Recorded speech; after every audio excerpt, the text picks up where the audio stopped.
Hello and welcome to the online version of our class, and I hope everybody is well.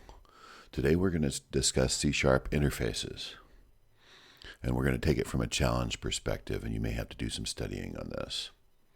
So interface challenge 1, start a new C# project called Shapes. In Shapes, create a C# interface called Printable. In Printable, create a method header called print, no return type, and no parameter. Hence, Visual Studio will create an interface just like it will create a class. Search for C# internet interfaces on the internet. Pause and complete the challenge, and I'll see you on the other side. Okay, here I am in Visual Studio. I'm about to create the interface. So right-click here, Add. Visual Studio here will help you. Here's a class, but new item. And then all the things that Visual Studio can create are here. Interfaces right at the top of the list. And we'll call it Printable.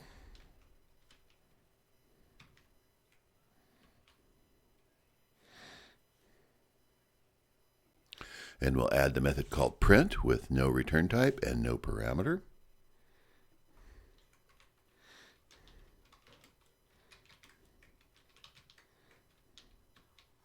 So interface methods don't have bodies. So we need a semicolon at the end of it. Basically, it's just the method header. We have now added a printable interface to our existing program class, which is here. An interface in C# is a blueprint of a class. It has abstract methods. So the use is understood, but the implementation is not known. It cannot have a method body. It makes sense. The implementation is not known. No method body. We know what the method will look like, its parameter list and its return types, but we don't know enough about how to implement it yet. An interface can never be used to create an object. Objects require concrete classes that have method bodies. This leads to our next challenge. Create a C# class circle that implements printable. With a simple implementation, just print a circle. Create a second class rectangle that also implements printable with a simple implementation. Print a rectangle. Pause the video and complete the challenge. I've added the class circle. Then in C# you just need to put a colon here. Use IntelliSense to type out printable. And then this will allow us to implement the interface with the button press. Okay. Not implemented exception, so this will throw if it's called.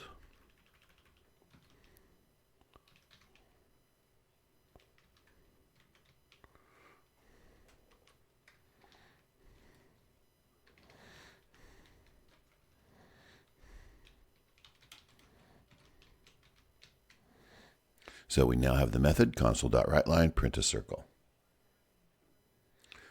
So we also have a similar implementation for rectangle. A rectangle is a printable.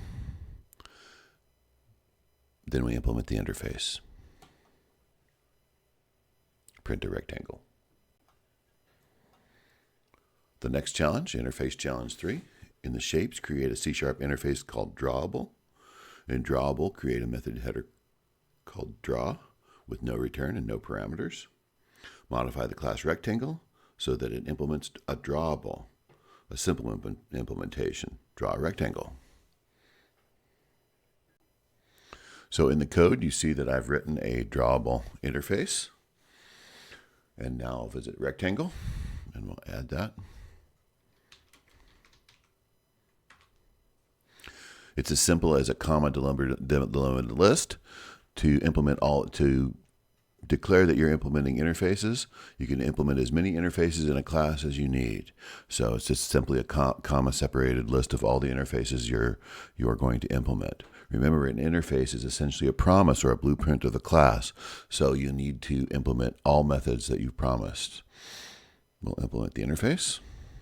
There we have that. And simply change this to, oops.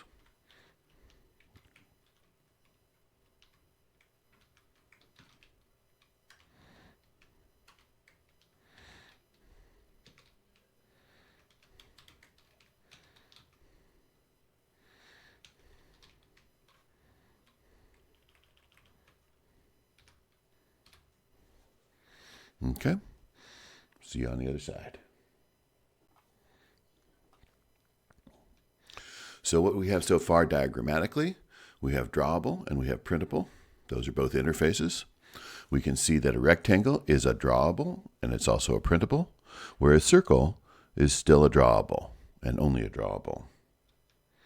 There's an is-a relationship when you go up an inheritance hierarchy. So a circle is a drawable, a rectangle is a drawable, and is a printable. The is-a goes up the inheritance hierarchy, not down. So that's another way of saying all circles are drawable, but not all drawables are circles. A circle is a drawable, a rectangle is a drawable, a rectangle is a printable. Circle and rectangles are siblings, but they are not type compatible with each other. So, getting to our fourth interface challenge, in the program class, create a doPrint method that takes a single parameter typed as printable. Call the print method from doPrint. Declare a printable object handle and assign that object handle to a new circle object called doPrint with that object as a parameter. Assign a new rectangle object to the same object handle declared earlier called doPrint with that object as a parameter. Pause the video and I'll show you my solution. By the way, I just noticed that I've capitalized this like a Java programmer would, so that should be capital D throughout here for C#. Here's my solution in main. So we've declared a shape as a printable on line 10, and we actually instantiate a circle object. Instantiate means create an instance of a circle object, and this is possible because circle is a printable. It's up the inheritance hierarchy, so it's type compatible. Going down the inheritance hierarchy, that's not true. But going up the inheritance hierarchy, you can always declare generally, that's here, when you declare it, and create more specifically, that's here. We do print on the shape, and then we take that same handle, and now we instantiate a rectangle, create a rectangle object, and we call doPrint on the shape again. And what we expect to see is print a circle, and then print a rectangle, and that's what we see here.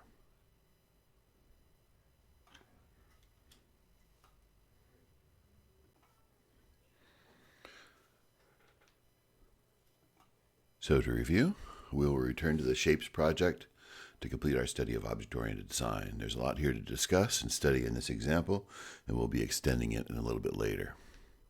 Review is the heart of learning. Repeat the challenges until you can do them all without notes.